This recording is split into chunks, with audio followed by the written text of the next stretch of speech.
अस्सलाम वालेकुम। उम्मीद है आप लोग ठीक हैं, खैरियत से हैं। अल्लाह पाक आप लोगों को अपने हिफ्ज़ व अमान में रखे। बहुत सारी दुआएं जो हैं वो हमेशा आपके साथ हैं।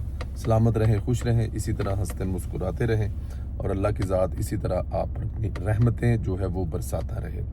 आपसे गुजारिश करते हैं कि चैनल को सब्सक्राइब किया करें, बेल आइकन को प्रेस करें और ज़्यादा से ज़्यादा व्हाट्सएप ग्रुपों में लिंक शेयर किया करें, राय का इजहार करें। पाकिस्तान सलामत रहे ता क़यामत रहे। पाकिस्तान जिंदाबाद, हमेशा जिंदाबाद। इस वीलॉग से पहले जो सुबह मॉर्निंग में वीलॉग अपलोड किया है वो आप ज़रूर सुनिएगा। इससे पहले वाला डीआईजी ट्रैफिक जो हैं वकास नज़ीर साहब, उनके साथ एक बड़ा तफसीली और बड़ा जिसे कहते हैं कि वो इन्फॉर्मेशन जो उसमें होनी चाहिए। पंजाब पुलिस, ट्रैफिक पुलिस को जो सख्त वार्निंग दी गई थी मरीम नवाज़ की तरफ से, ट्रैफिक पुलिस जो है वो क्या क्या इकदाम कर रही है, ट्रैफिक पुलिस के कौन से वो इकदाम है जिससे आम लोग समझते हैं कि उनकी ज़िंदगी में बड़ा असर पड़ रहा है। जैसे मोटरसाइकिल के लाइसेंस होने चाहिए, हेलमेट को पहनना चाहिए, इससे क्या प्रॉब्लम हुए हैं, इससे क्या नुकसान हुए हैं और उसके क्या फ़ायदे हुए हैं। मैंने इस पॉडकास्ट में जो देखा कि वो सिर्फ पिछले 3 महीने में 90% जो हेड इंजरीज हैं वो कम हुई हैं पंजाब में, इसलिए क्योंकि लोगों ने हेलमेट पहना है और किसी भी जो सूरत हाल है हादसे में उनके सर को कोई नुकसान नहीं पहुंचा, क्योंकि ज़ाहिर है हेलमेट पहना हुआ था। जुर्माने 500 से बढ़ाकर जो हैं वो कर दिए गए हैं 5000। तो 1969 से जो कानून था, जो जुर्माने थे वही चली आ रहे थे। ज़ाहिर है 500 का बर्गर कोई नहीं आता और फिर 200-250 का जुर्माना करवा कर उसको सीरियस कोई नहीं लेता। तो जुर्माने मकसद होता है कि लोगों की ज़िंदगियों में को थोड़ा बहुत को बेहतरी आने के, लेकिन जब जुर्माना ही मजाक हो 200-250 5 रुपये, तो वो उससे क्या खौफ खतरा होगा। बहुत सारी दूसरी बातें हैं, तो आप लोगों से गुजारिश है कि सुबह वाला वीलॉग जो है वो ज़रूर देखें आप।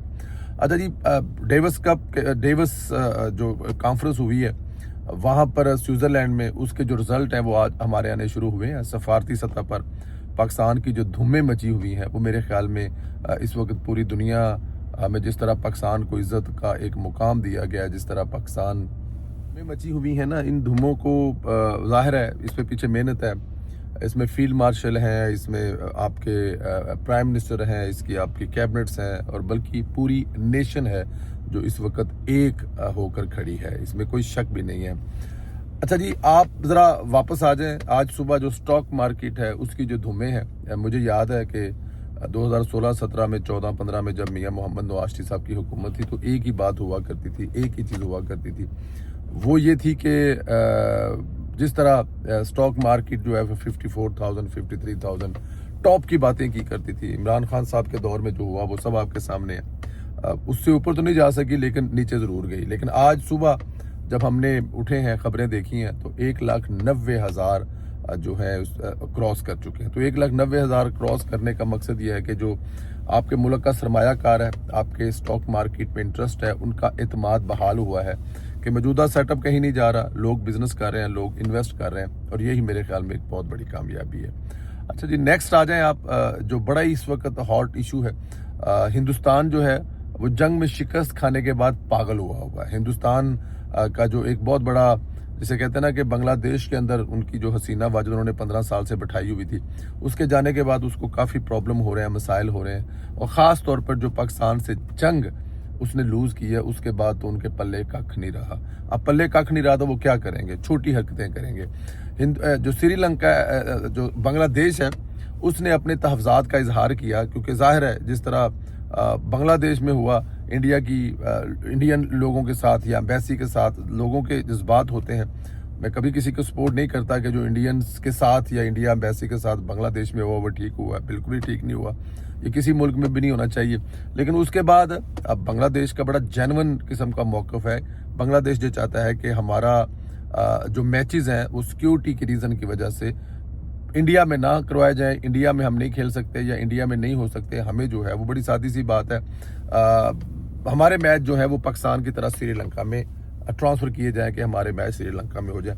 और बड़ी जेन्युइन रीज़न है मेरे ख्याल में। इसको हिंदुस्तान को भी देखना चाहिए कि हिंदुस्तान में किसी बड़े वाक़े को, किसी बड़ी ऐसी चीज़ को डेफिनेट आने वाले वक्त में स्पोर्ट अगर कोई ऐसा वाक़या होगा तो वो क्रिकेट के लिए अच्छा नहीं होगा कि बांग्लादेश की जो टीम है वो वहाँ पे आएगी। सिक्योरिटी के लिहाज से लोगों में इस वक्त जो दोनों मुल्कों में गम व गुस्सा पाया जाता है, कोई बड़ा हादसा होने से बचाने के लिए बेहतर है कि उसको श्रीलंका ट्रांसफ़र कर दिया जाए। लेकिन क्योंकि हिंदुस्तान जो इस वक्त पागल हुआ है, हिंदुस्तान को समझ नहीं आ रही, हिंदुस्तान को कभी किसी ने आगे से कोई बोला ही नहीं था, चाहे वो इंग्लैंड वाले थे, चाहे वो ऑस्ट्रेलिया वाले थे, चाहे कोई और था, हिंदुस्तान इस वक्त जो है वो मामा बना हुआ था।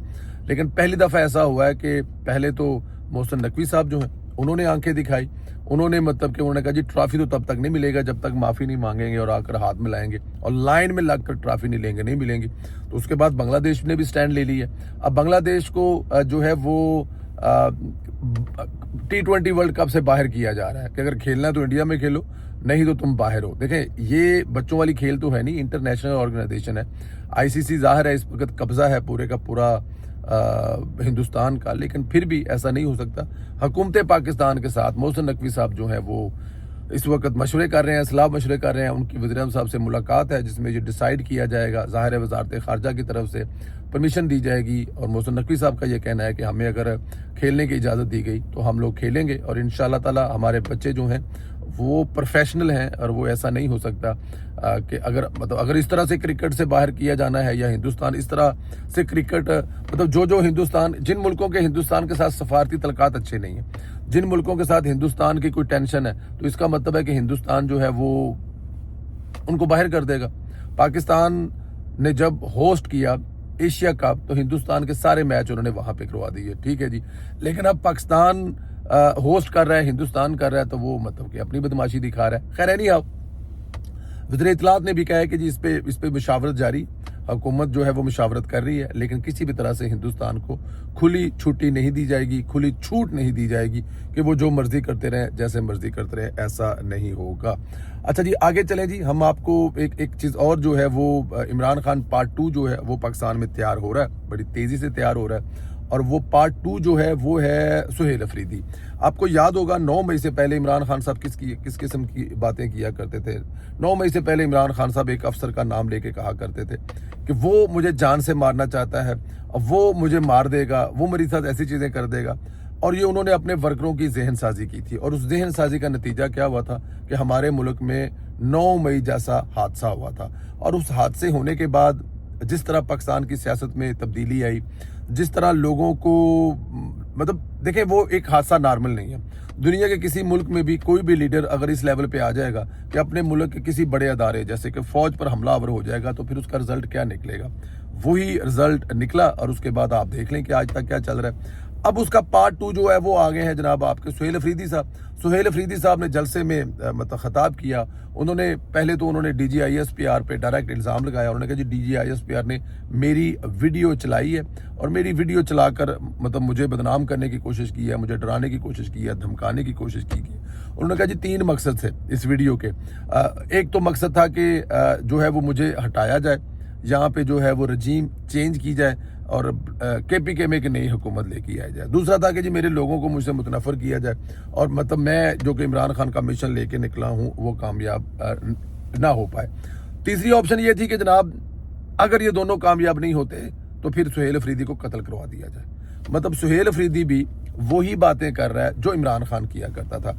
अपने जो वर्कर हैं उनको इश्ताल दिलाने की कोशिश कर रहे हैं, उनको इश्ताल दिला रहे हैं कि उनको इश्ताल दिलाया जाए जनाब कि हम तो मारे जाएंगे और आपकी खातर मारे जाएंगे, और आप लोग बाहर निकलें, और आप लोग बाहर निकल के ये सब कुछ करें। ये वो चीज़ें हैं जो सुहेल अफरीदी साहब कर रहे हैं। देखिए 9 मई दूसरा पाकिस्तान अफोर्ड नहीं कर सकता। मैंने कल एक दोस्त से बात भी की, मैं आई डोंट नो इसको ऐसे व्लॉग में करना चाहिए नहीं करना चाहिए। जिस तरह इमरान खान को टाइम दिया गया था और इमरान खान को तहरीक अदम इत्माद से जब उठाकर बाहर फेंका गया था पाकिस्तान में, ये बिल्कुल एक लीगल प्रोसेस था, दुनिया के हर मुल्क में होता है। तो उसके बाद इमरान खान को खुला टाइम दिया गया था और उसमें इमरान खान ने जो तबाही मचाई थी उसका रिजल्ट हम आज तक, वरना इमरान खान को तो लोग गालियां निकाल रहे थे, इमरान खान की तो सियासत खत्म हो चुकी थी, इमरान खान के तो पल्ले कुछ रहा ही नहीं था।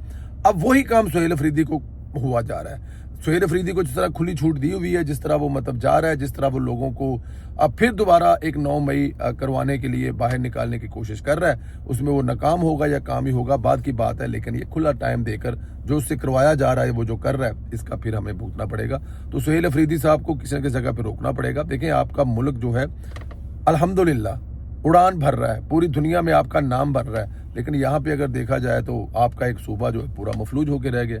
वो आपके साथ कम और अफगानियों के साथ ज़्यादा कंफर्टेबल है। तो इसका कुछ ना कुछ तो सद्देबाब करना पड़ेगा। اگر آپ نے پیار سے کرنا ہے، محبت سے کرنا ہے، مذاکرات سے کرنا ہے یا طاقت سے کرنا ہے، کرے بغیر آپ کی جو ہے نا وہ اس سے جان نہیں چھوٹنے والی۔ میری کچھ سفارتکاروں سے ملاقات ہوئی، ظاہر ہے سوئٹزرلینڈ میں ایک بہت بڑی میٹنگ تھی جس میں ٹرمپ سے لے کر دنیا کے عالمی جو ہیں وہ رہنما آئے ہوئے تھے، تو میں نے ان سے پوچھا کہ آپ وہاں پر تھے تو سر کیا حالات ہے، کچھ بتائیے ہمیں بھی۔ تو انہوں نے کہا دیکھیں جی 2 چیزیں ہیں، ایک تو ہم جس ملک میں سفارتکار ہیں اس ملک میں باقی سفارتکاروں کا، باقی ملکوں کا، باقی ایمبیسیوں کا رویہ ہی ہم سے تبدیل ہو گیا، بڑے سینئر ہیں کسی ملک میں، وہ سفیر ہیں، ان کے ساتھ ان کے دوسرے بھی تھے۔ تو انہوں نے کہا جی کہ آپ دعا مانگیں کہ خدا کی ذات نے پاکستان کو جس راستے پہ چلا دیا ہے، بس اس میں ہماری جو چیزیں اس طرح چلتی رہیں۔ معیشت کے حوالے سے میں نے پوچھا، انہوں نے کہا جناب بالکل ٹاپ پہ ہے، دنیا کی ہر بڑی کمپنی ہمارے ساتھ رابطے میں پاکستان میں جانا چاہتی ہے اور پاکستان میں جا کر کاروبار کرنا چاہتی ہے، اور اس کے لیے ہم لوگ بالکل تیار ہیں، ہر طرح سے تیار ہیں، اور یہ کوئی چھوٹی چیز نہیں ہے۔ پھر انہوں نے کہا جی کہ وہاں پر جو سوئٹزرلینڈ میں ایک ظاہر ہے جب وزیر اعظم صاحب آئے ہوئے تھے تو ہمارا سٹاف بھی وہاں پر موجود تھا، تو ہمیں وہاں پر لوگوں کے چہروں پر تبدیلی، وہاں پر پاکستان کی اہمیت، اور وہاں پہ پاکستان کہ پرائم منسٹر کو ملنے کے لیے دوسرے ملکوں کے سفارتکار یا دوسرے ملکوں کے اعلیٰ عہدیدار بلکہ سربراہان جو ہیں وہ بھی انتظار میں تھے، ویٹ میں تھے۔ جہاں تک فیلڈ مارشل کا تعلق تھا تو فیلڈ مارشل صاحب سب کی توجہ کا مرکز تھے۔ وزیر اعظم صاحب جب تھے ان کی طرف لوگ مطلب کہ ان سے بات کرنا چاہتے تھے، ملنا چاہتے تھے، اور ساتھ میں انہوں نے یہ بھی کہا کہ یورپ کے بہت سارے ممالک جو ہیں وہ وزیر اعظم کو یورپ کے دورہ کرنے کے لیے تھوڑا مشکل ہے کہ ان کے لیے مطلب کہ اس طرح سے کرنا، لیکن اینڈ آف ڈے پہ یہ ہے کہ دنیا میں پاکستان کا جو سفارتکاری کا میدان ہے نا وہ بڑا سج گیا ہے، اور اس میں جو ہے نا وہ بڑی مزے کی چیزیں ہو رہی ہیں، اور آنے والے دنوں میں آپ دیکھیں گے کہ پاکستان کس لیول پہ جا کے کھیل رہا ہے۔ مریم نواز صاحبہ جو ہیں اپنی ٹیم کے ساتھ جو کام کر رہی ہیں وہ ہے برف باری، جو کہ بہت ہیوی برف باری مری میں ہوئی ہے، ہزاروں کی تعداد میں لوگ جو ہیں وہ اس میں پھنسے ہوئے تھے، ان کو نکالنے میں مریم نواز خود اپنی نگرانی میں آپریشن کروا رہی ہیں۔ میرے خیال میں چھوٹی اور بڑی ٹوٹل سڑکیں ملا کر 100، 150، 200 کلومیٹر جو ہیں وہ سڑکیں کلیئر کرائی گئی ہیں، اور ان میں مریم نواز صاحبہ نے مطلب کہ یہ سب اپنی نگرانی میں کروایا ہے۔ ان کے وزیر ملک صہیب سے لے کر بہت سارے دوسرے لوگ جو ہیں وہ وہاں پر موجود ہیں، انتظامیہ موجود ہے، لوگوں کا رویہ بڑا تبدیل ہے اگر دیکھا جائے تو۔ ان کو بھی دیکھ لیں کہ یہاں پر جو لوگ ہیں وہ پھر حکمران والی بات آ گئی نا، حکمران سر پہ بیٹھا ہوا ہے تو لوگوں کو بھی آتا ہے کہ اگر حکمران جو ہے وہ لوگوں کے لیے اتنی جان مار کر رہا ہے، اس کے وزیر آ کر سڑکیں صاف کروا رہے ہیں، تو ہم بھی تھوڑا سا خیال کریں۔ تو مریم نواز صاحبہ جو ہیں وہ کوئی بھی مشکل ہو، لاہور میں جو واقعہ ہوا انہوں نے خود نگرانی کی، اور اسی طرح ابھی آپ یہ دیکھ لیں کہ یہ جو واقعہ ہوا ہے، یہ جو برف باری ہے، اس سے پہلے برف باری میں جو ہوا وہ دے چکا۔ تو مریم نواز صاحبہ پنجاب میں کسی بھی جگہ پہ کوئی بھی ایسی چیز ہوتی ہے ان کو سوشل میڈیا پہ نظر آ جائے یا پھر وہ ظاہر ہے ان کی انتظامیہ ان کو بتائیں، تو وہ خود اپنا لیپ ٹاپ نکال کر، آئی پیڈ نکال کر، کیمرے آن کر کر، ڈیش بورڈ نکال کر بیٹھ جاتی ہیں، اس وقت تک سانس نہیں لیتی جہاں تک وہ مسئلہ حل ہو جائے۔ اب لوگوں کو مری میں ظاہر ہے برف باری دیکھنے جانا ہے، لیکن وہاں کی مشکلات کا بھی ادراک ہونا چاہیے، لیکن مریم نواز یہ سب کچھ نہیں بھول رہی۔ اللہ آپ کو اپنے حفظ و امان میں رکھے، بہت ساری دعائیں آپ کے ساتھ ہیں، سلامت رہیں، خوش رہیں، انشاءاللہ تعالیٰ اگلے ویڈیو میں ملاقات ہوگی۔ اللہ حافظ۔